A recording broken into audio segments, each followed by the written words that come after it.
SUZUME has finally been released in US theaters, and I was fortunate enough to go see it. For those of you who aren't up to date, SUZUME is Makoto Shinkai's latest feature film. Other films that Shinkai has directed include The Place Promised in Our Early Days, Children Who Chase Lost Voices, Your Name, and Weathering With You. I actually have videos on these films in particular if you wanted to go check them out. Going into SUZUME, I was hopeful yet cautious. I say this because the last time I went to go see a newly released Shinkai film, I was somewhat disappointed.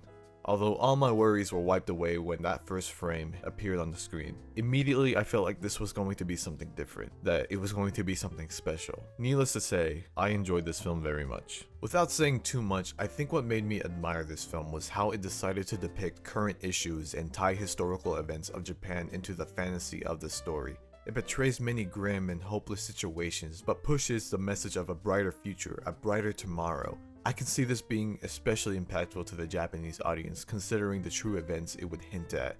Even if you don't know what it's referring to, you can still appreciate what the film is trying to say, and I just love that.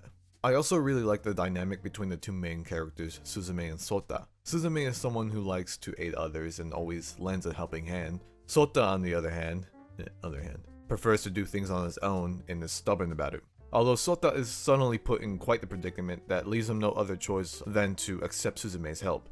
Not only does it create a lot of comedic moments between the two, but also more heartfelt moments as Sota begins to open up and they bond on their adventure together. The music is another thing I wanted to highlight. It has definitely become one of my favorite soundtracks from a Shinkai movie. This time around, Kazuma Jinouchi is brought on for the music along with the return of Radwimps.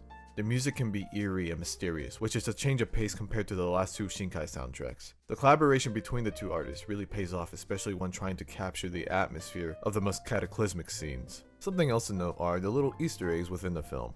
Not only are there references to previous Shinkai works, but also a couple of Ghibli ones as well. Funnily enough, the Shinkai ones are a little more subtle than Ghibli ones. So if you have a keen eye, keen ear, you can probably catch most of them. It wasn't something I was expecting, but it's still neat nonetheless. As much praise as I have for this film, there are a couple issues that I did have. Firstly, the film really slows down somewhere in the middle. I understand why it happens, and it doesn't bother me as much looking back at it, but it was very apparent while I was watching the movie. The other thing is the age gap between Suzume and Sota.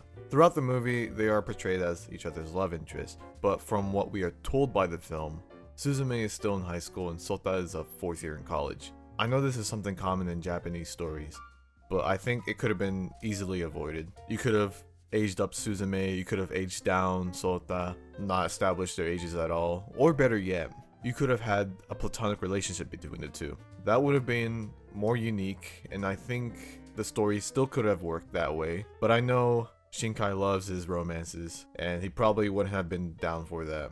Some people might have more of an issue with this than others, so just watch at your own discretion. Fortunately, nothing extreme happens between the two, so there's that at least.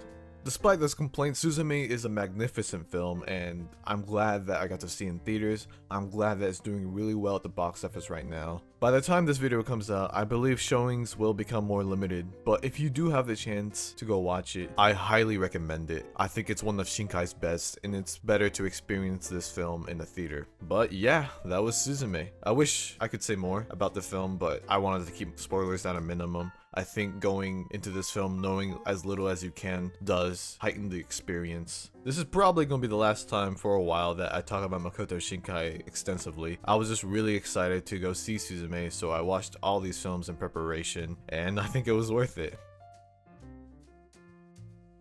Okay, bye.